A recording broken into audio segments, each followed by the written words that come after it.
Blessings and welcome for the Reasons Right at the Tree of Life. I'm Kalaku, the Great Owl. I'm your host in the presence of my co-host, Ramon Singh.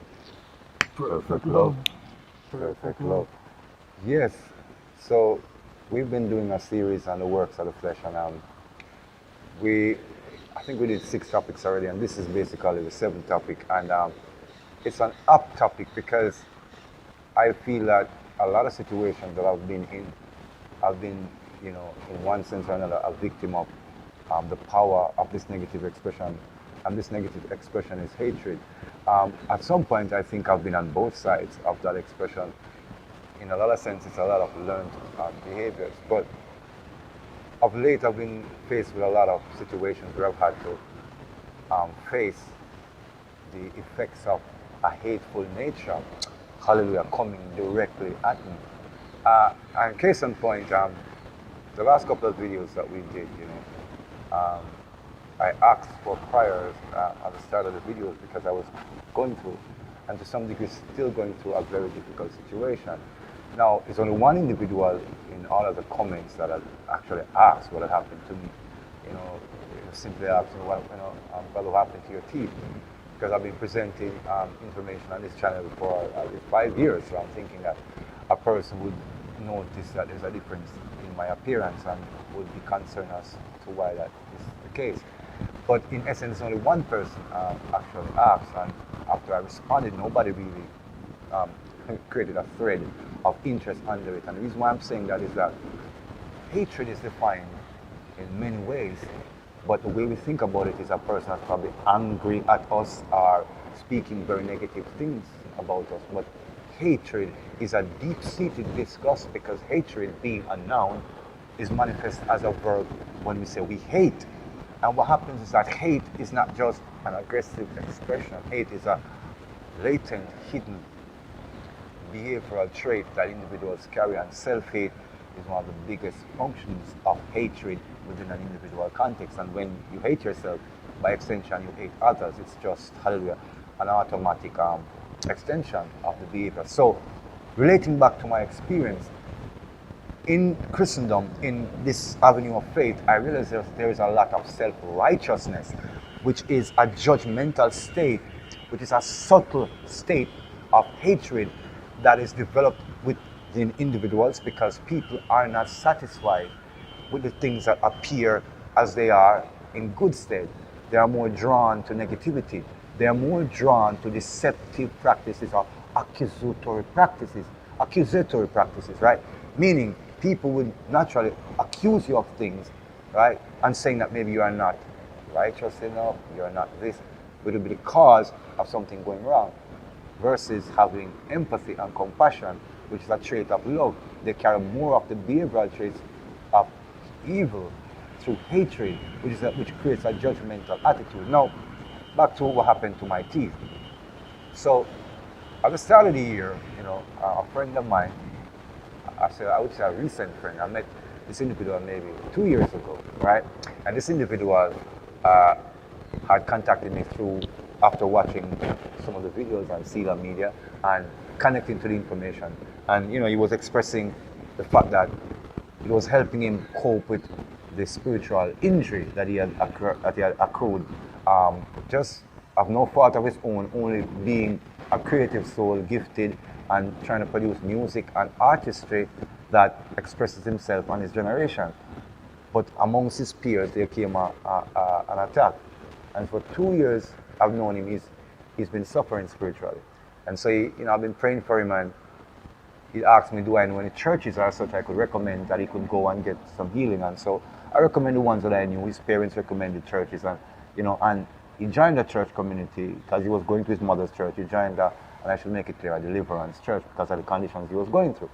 Long and short of it, 2 years of him doing this, it literally, no one was helping him. All the pastors, all the so-called prayer warriors and healers, everybody was trying to pigeonhole him into a control system of saying, one church blatantly tell him he should join a pastoral program to achieve that level of healing and attention. Literally trying to say conditions are necessary before they would attend to him, which is very strange and self-righteous, and insensitive, which, as I said, are more traits of hating nature, of a hateful nature, than of a loving nature. Anyway, so I just got tired of, him going through all the different churches, the ones I recommend and all the ones that I thought good about, nothing.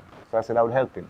So on the start of the year, he came by and I anointed his body. I blessed and I prayed for him. I began massaging the parts of his body that literally was becoming calcified.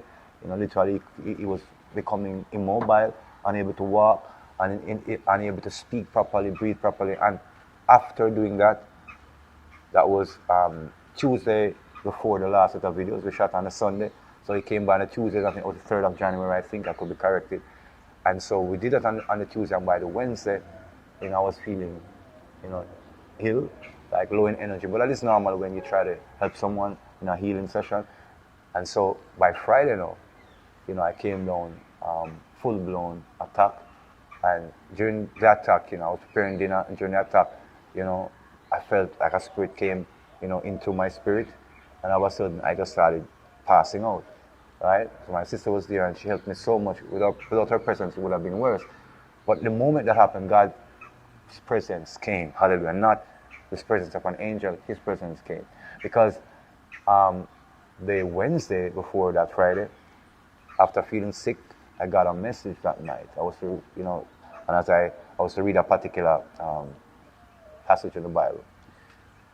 And as I got the message and I opened the Bible, it opened directly, hallelujah, to that passage. And I read the passage and I got the message and I already knew that something was going to happen to me. So the reason why I'm saying all of this to say what I'm saying, contributing back to the topic about hatred and its latent nature. So after I've been through that and, I was here by the Saturday morning on the vertigo I left because the Lord told me, he would be there and I wouldn't go through some of the horrible stuff I was going through before when I would get sick this way. And a spiritual attack, which didn't happen. But I had Hago, I had serious fever. My mother wanted to take me to the doctor, but the Lord already told me what was going to happen. So I trusted. The Saturday, I was still dizzy and I was still woozy. I felt a little better. And on the Sunday, we did the videos. So when I was asking for prayers, I wasn't speaking a subjective state that wanted to appeal. I was literally speaking from the honesty of my soul for help.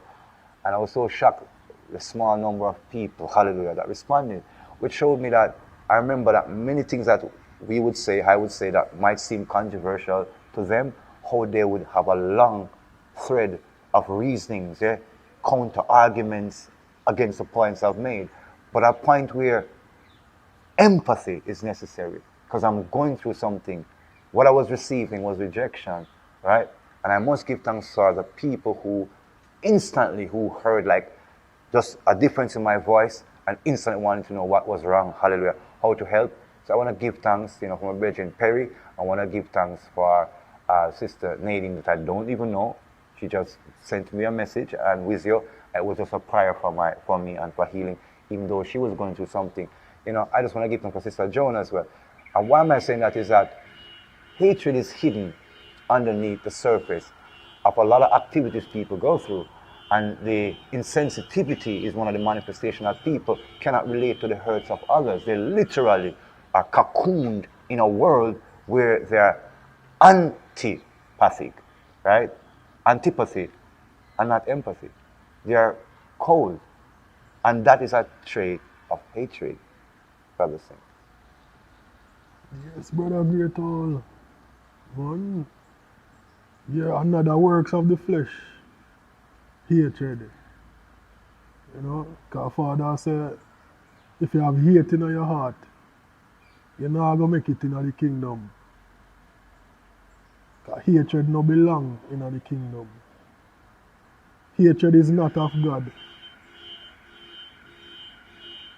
So that is a works of the flesh. Strong dislike for something or someone. So as followers of the Most High, we're not supposed to full of hate. Even for things, situations, and people. They say, burn Babylon. Every minute you burn Babylon and hate Babylon and whole heap of hatred bubble up in your heart. We burn Babylon so much, hate Babylon so much. Then no peace and joy. No left in our system. I just hate. Just a build up. So if we keep with peace, We have to allow the hatred energy. You have to just know, say, the most are in control, do what we can do, and know the things that we cannot change, know the things we can change, and do that, you know? It don't make sense where I work towards changing something that you cannot change. I don't prophesy that certain things are going to happen. So instead of hate, full up of hate, just have compassion, you know, empathy.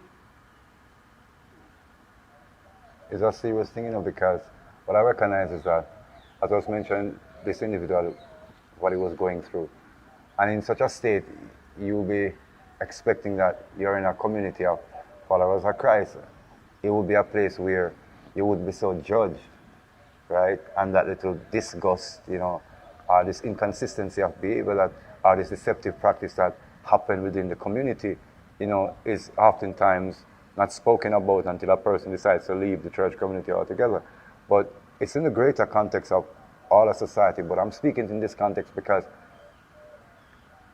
to be hurt for the process of doing good is a very strange experience to me. It's like the compounding of self-hatred, right, has become so widespread in individuals that people become jealous of others and will act from that jealousy towards hurting those persons to satisfy some kind of inadequacy they have. So this individual was attacked because of that. And I try to help this individual because of that. And then I end up now sharing that victimhood state with the individual. In that the very same day when I was helping that person, that's the day my teeth fell out. Right? And so the attack against that person originally was to destroy their talent, their voice, their sound. And so that same spell came onto, hallelujah, onto me. And so everything was about slurring my speech, changing the frequency. So one of the things that hatred does, let's say misery loves company, is that they don't want anyone to be helpful to others.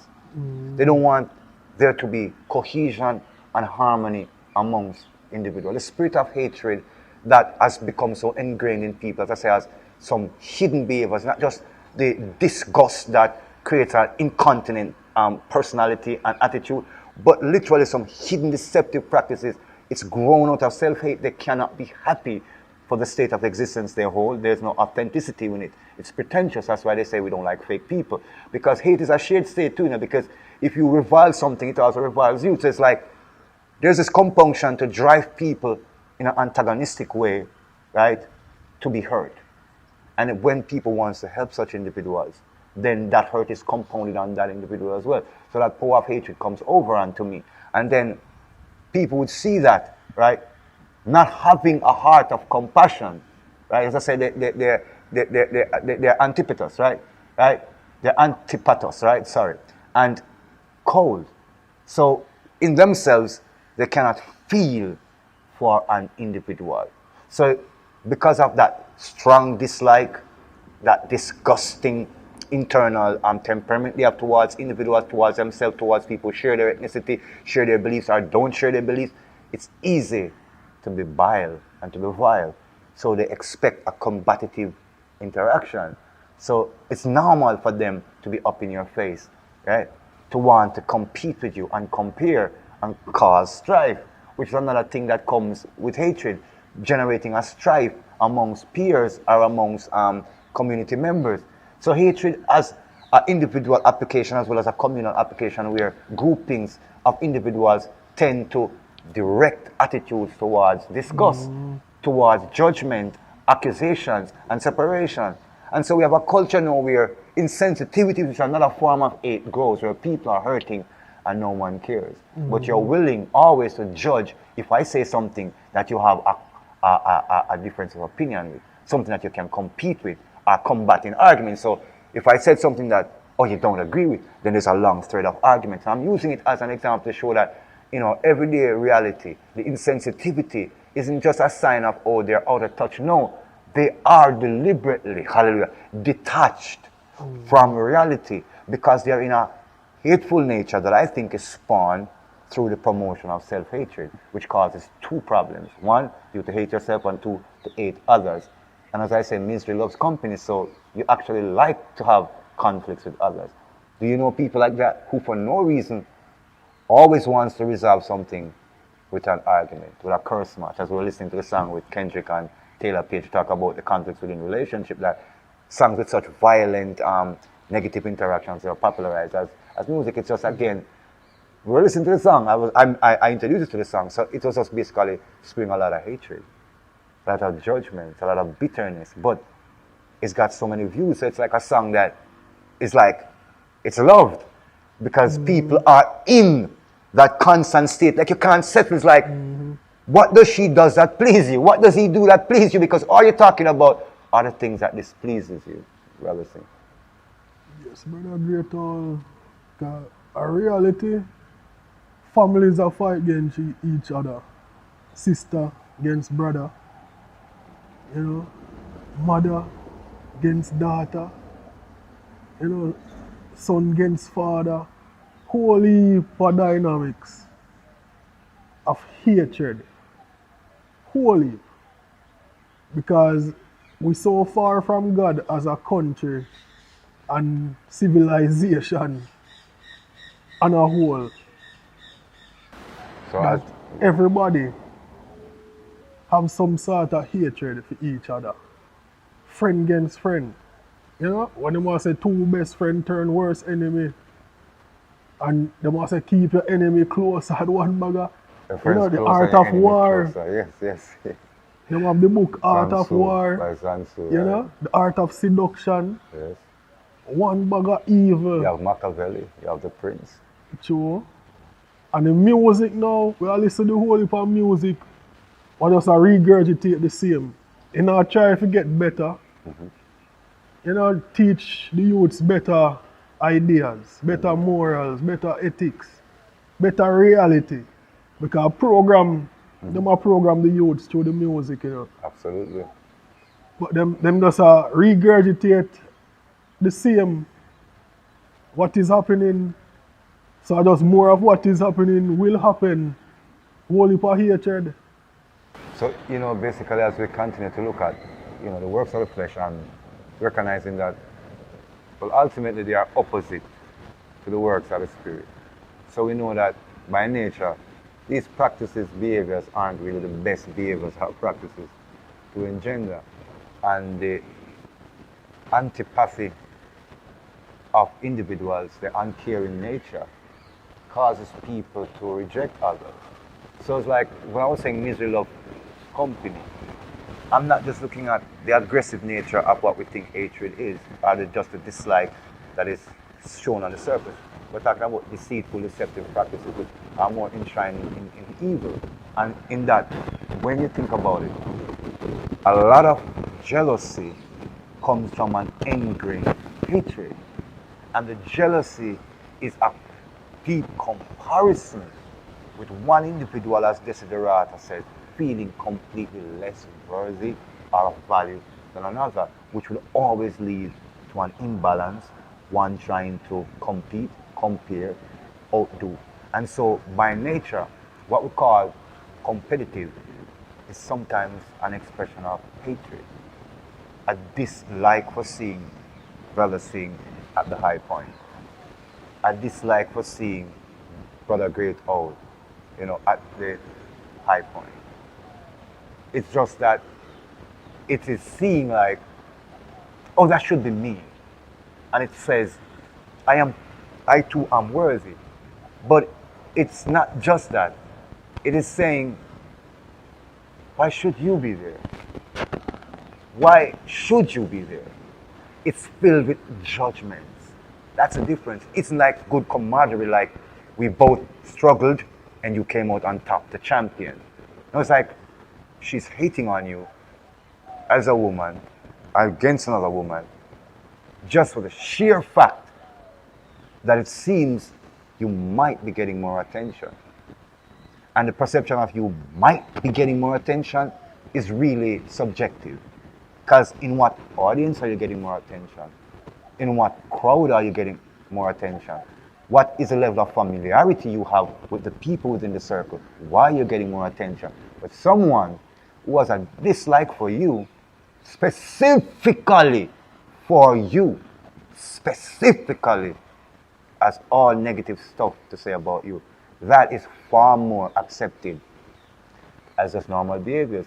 We have groups of friends and we reject other friends because one friend says this, that, and usually it's a negative string of things which we call rumors. That's one way we refer to it, right? And so rumors say, well, you know, Jerome is a person that he came over by my house and he just took my stuff and he doesn't ask for it, right? And if he comes by your place, he's gonna just take his stuff and not ask for it. So, you know, there's this attitude going around that just seems like it's somebody sharing heads up, like I'm giving you pointers. But because there is a deceptive, disliking nature, hateful nature under that, spiteful, that's the only reason why they're actually saying that. Because whether it be true or not, that's not the reason why they're saying it. They're saying it so that there's distrust. So it's basically promoting hateful behaviors, right? Oh, I don't hang out with those people. You don't know any of those people. You never had a bad interaction with those people. But you will say, I won't hang out with them. So it's an ingrained behavior to say, I don't like them. You say, burn Babylon. Let's look at the idea of burning Babylon. Why do we burn Babylon? We burn Babylon according to how our culture taught us Babylon is a negative empire, state, system that enslaved us as original people. So we know ourselves to be, whether the word Hebrew is not of original word or not, we know ourselves to be of the 12 tribes and original peoples, right? And so we found ourselves in captivity in Babylon. So just for those again who do not understand this, when the Rastaman says it, we found ourselves in captivity in Babylon more than once, right? And Judas Maccabeus got us out of captivity in one of those epochs. But what I'm saying is that the term of saying burning Babylon is to reject the Sumerian Empire, because we were in Sumer before we were in Egypt. So we were rejecting the Sumerian Empire, the ways of Sumer, right? In our culture, meaning their behaviors, we are envying not our presence and we're choosing none of their ways. But here's the story now of the Good Samaritan coming out of our time in captivity. We're talking about genuine natures, in essence of reflecting it against the unnatural practices of hatred or the unrighteous practices of hatred. The Good Samaritan is an example of exactly how a dynamic goes against the popular narrative. House of Israel, the 12 tribes, in captivity in Babylon. One of our own attacks another one of our own. A Hebrew attacks another Hebrew. Leaves him for dead on the side of the road. Here comes one of the people who are called the ruling class, who have us in subjugation and captivity, a Samaritan, right? And this Samaritan, right, stops while one of your own kingman didn't stop. The Rasta brethren never stop to help you. The Christian sister in brethren never stop to help you.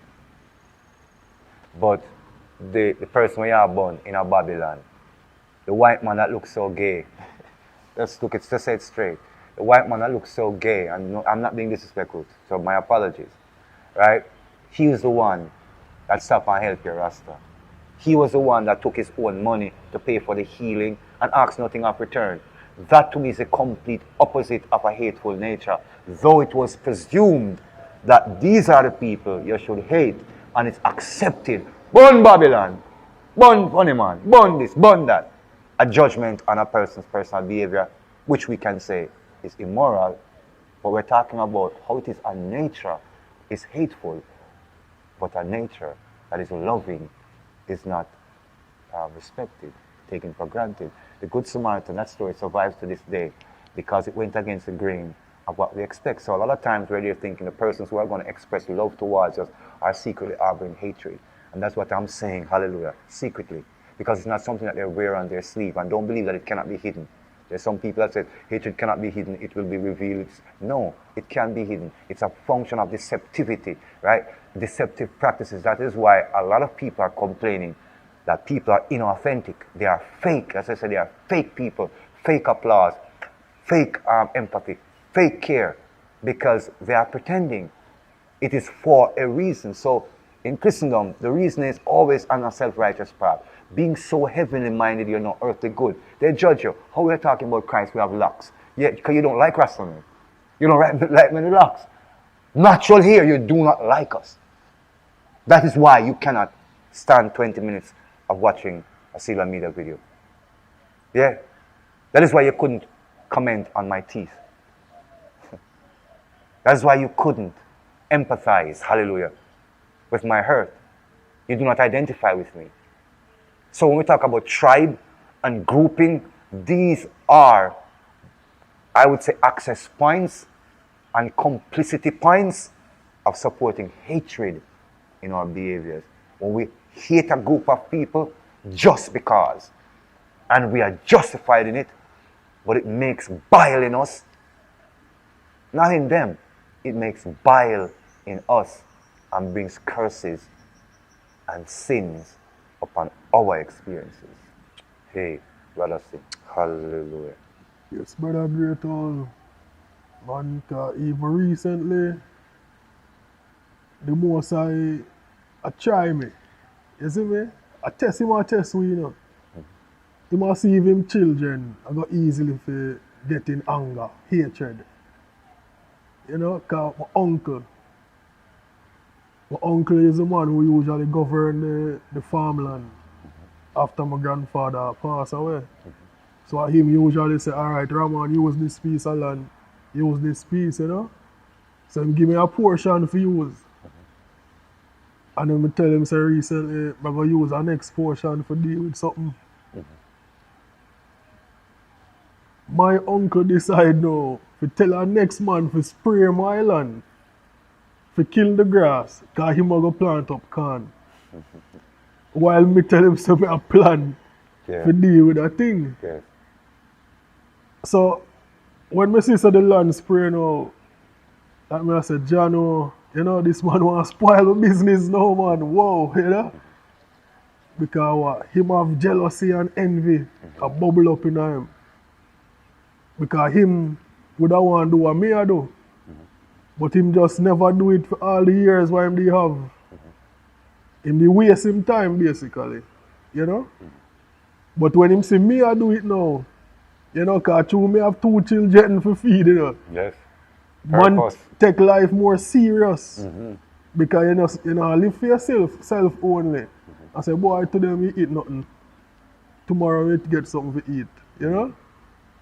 You can't do that. Yes, it is true. Baby have to eat every day. So you have to feed them. You know? So man have to work when they have children. Work harder. Yes. And more serious with the work. Because you can't ease up. Because once you ease up, them starve. You see me? So I have to show my uncle now, say, I say, alright, look I call my uncle. Because me not build up no hatred or nothing, you know. Or not come with no angry energy. I just call righteousness. Because before I call him, you know, I talk to God and say, God, I just righteousness want to speak to my uncle.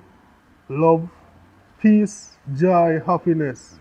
But show him say, what is right is the right thing to do. So I just send him a message. Because I never answer the time, so I send him a text message. Show him say, boy, uncle, I just get some Irish potato for plant, some seed. And at that same land, I go plant the seed them. Do the same land you spray and I go plant corn. You know, so I said, Jano, I don't know what to do. Where we can plant the Irish. You know, if you know, let me use this. So. I said, boy, I just try to feed my children, you know. I try to do my best. I work hard. You know? I don't need fight from my uncle. I don't need no hindrance from my uncle. Absolutely not. I need help and motivation from my uncle. And that right to the text. Yes. Yeah, so I just deal with my uncle with love, respect, honor, but I show him reality. And this is going to reality. Because my uncle have a bad mind streak about him, you know. He not like see nobody prosper. So I know this about him, you know.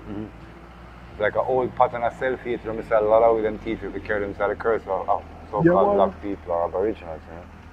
So I try my best with 10 steps ahead of him, always. You see me? I know say he might come with antics. It not gonna be surprising, but it kind of the little surprise me, you know. Yeah, But me just reason with him little, with love, and I say him the call back later now. And just reason with love. Him never come in a angry energy. Cause me never start with no angry energy. Yes. I just love and respect and the right thing for do. And after we reason, he must say I can use the land, and he might go show me some more lands elsewhere where grandfather used to have. Oh, see, So that. you see me? Yeah. So a blessings on top of blessings. Just because I say, because me make up my mind, so me now make nobody take my peace. And that's how me give them the control now. When me give them my peace, and then I anger, I try much energy. Yes. I come with fight, me I fight you back. No. Me I keep my peace. Not know what you do. Now go get me out of my peace into anger and hatred. You see me? So when that happen, you know, me smile and tell my wife say, man, God good man. God just give me a lesson for just do the right thing. Absolutely. So me just know already say, alright God, let me just do the right thing and talk to him the right way. Me not bring up no anger, no hatred, and hate my uncle. No. Me love my uncle, but me know say I come with antics. Because, again, that's why sometimes there is resentment amongst peers, family members, because things that go unspoken piles up, but it hides. And it manifests itself in behaviors, what we call contrary or inconsistencies, right? People telling you one thing and doing something else, right? People being subversive behind your back. We say gossip mongering, we call tale bearers, right? We call them backbiters, backstabbers, backbiters. It all comes from a latent hatred, self-hatred, or a great dislike for others that harbors a deep resentment. Sometimes, again, because maybe people do things that others probably wanted to do, would have thought about doing, but probably never got around to doing. So it's again this comparative thing we go through within our culture that proves one person less than the other or more than the other, which means that it's always an imbalance. It's like we're always saying with compliment, you know that two different minds can harmonize to value by accepting their differences. But when you're trying to accept one primal position of some dominance in the dominance hierarchy or whatever, you compete for that power, for that place. In relationships, you have couples competing, you have individuals competing, you have many things going contrary to a loving nature. So far then. You have many things coming contrary to a loving nature, to a loving outcome. And I think because we are so entrenched in it, like if somebody is throwing shade at you, throwing bile at you, it's very beautiful to think always we have the state of mind to just say, I'm just going to be nice about it, I'm just going to be beautiful. But sometimes we do get caught up into the hateful behavior too by retaliatory actions that sometimes we resent them, right? It's a subtle way. So you might be saying, well, I didn't do anything, but you kind of start resenting him for what, hallelujah, he's been doing. And if you know this is his nature and you might not be able to deal with it appropriately, but you're carrying a little bit of that resentment around with you, then sometimes you would say things in the wrong moments to basically hurt his character or his integrity. So you should check yourself that you're not espousing hateful nature by just opening your mouth, by saying, why are we talking about her? Why are we talking about him? So far, man. Right? And the only reason you're saying that is simply because you're feeling resentful of the person, right? And it's something we need to address because these are the subtle things that I say that leads up to that great dislike and disgust that you find yourself cannot see that person be in the center of attention, and it's not hurting your ego and it's not hurting your emotions. Or we do it culturally, hating groups within the culture, hating individuals of a certain grouping within the culture. It becomes ingrained, so it's just natural that we should be this way. So I'm saying challenge yourself. No one is saying that this behavior is exclusively to any one type of person, regardless of religious or spiritual belief. We're saying that hatred is one of the calling cards of the kingdom of darkness, and people unwittingly get drawn into it by comparing too much, right? And by being too perturbed by the experience of others, or in our culture we say bad mind. As I said, Brother Singh, we say bad mind, meaning that everything comes down to an assessment of value based upon what you have. And when you do not satisfy their idea of what you should be, is bad mind. Because first of all, they are saying, why are you famous? You're not better than me. You're not more than me. Then the way you could have so make people follow back at you so like you're something special about you. That's deep ingrained bad mind and jealousy and hatred. It's hatred. You want me to say it in English? But what could it be about you that people want to be around you? What could it be about you that people think you're special? These are the things that you find happening. 3 girls are on the corner, 3 girls are on the block, 3 girls are sitting in the foyer, and 1 cute guy walks by, and they're basically fighting each other. They're basically throwing shade at each other to get his attention. Vice versa. A cute girl walks by 3 youths, and they're throwing shade at each other, calling it male camaraderie to get her attention. Negative stuff, right? It's regular. The people say things like, yeah, but remember, your car ain't working, yeah?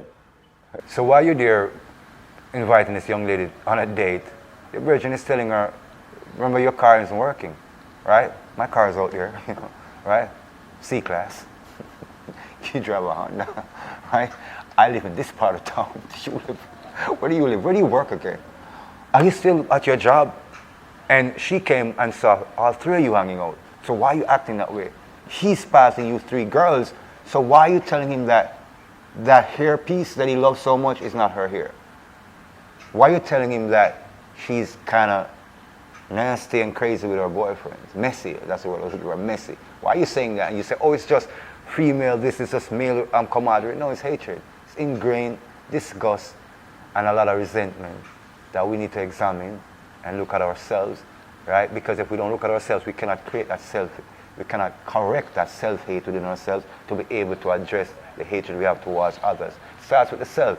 Let the faith of God permeate your soul, that you question your behavior and realize that there's certain things that you're doing that you don't have to do. You're doing it because of some ingrained jealousy and dislike you have for the person. And the dislike is just based upon a comparison or something that you came out the lesser in. Whether through your own assessment or the assessment of others, so you're carrying a hatred, you're carrying a jealousy, you're carrying a resentment. Examine these behaviors, look at yourself, yeah? Correct these things. It's not arbitrary that we just have to be this way. So we can look at ourselves, we can be empathetic, yeah? We don't have to be antipathic. We can be empathetic and be loving and be kind. Brother Singh. Yeah, well, I just say peace be unto you. Peace be unto you, love, light and blessings, right? Continue on the path towards loving nature, overcoming hatred. So until next time, this has been the great Owl, Talaku, yeah, it means the strong one, right here in the presence of my co-host, Brother Ramon Singh. Remember to like, share, subscribe to the Seala Media and the Trail Life Experience and all of the channels under the Seala Media brand. And also remember to support the Patreon, just to be able to help us with the ministry business, as well as Wizio/mini healing therapy session with yours truly, and give thanks to all who's been supporting, praying for me, praying for the channel, praying for Brother Singh, praying for our families. Love, light, and blessing. Perfect love. Perfect love.